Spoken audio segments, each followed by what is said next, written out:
Hello friends, welcome to my Supergirl and Jonnz video. While Supergirl is struggling to fight her bad clone and Lex Luthor, she has lost one of her major allies, Jonnz. In All About Eve episode, the Martian underwent a journey of self-discovery and ultimately left the planet just in time for Lex to pull his most devious move yet. After he killed Manchester Black, Jonn struggled to reconcile his deadly decision with his promise to live a more peaceful life. This turmoil blocked him from casting a psychic net to search for Lex Luthor. Worse, it made him faint as he and Supergirl hovered above National City.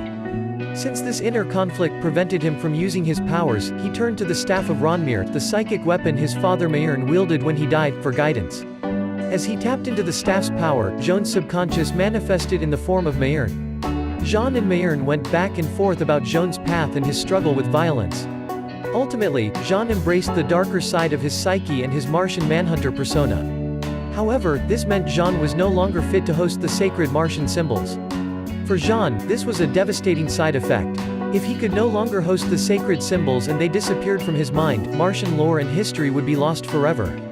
As he went back and forth with Martian, though, he realized there was a way to prevent it, by returning the sacred symbols to Mars to be found by the next person worthy enough to host them.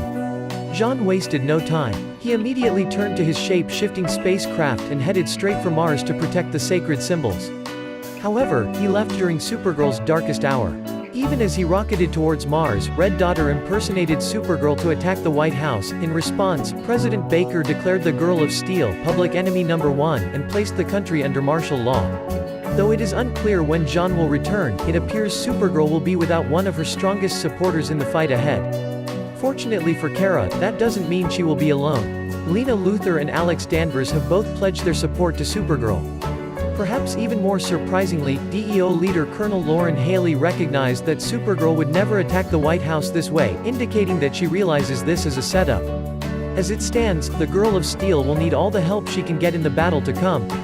Do you think Jonn will return for her early? Let me know what you think in comments. Please like my video and subscribe to my channel.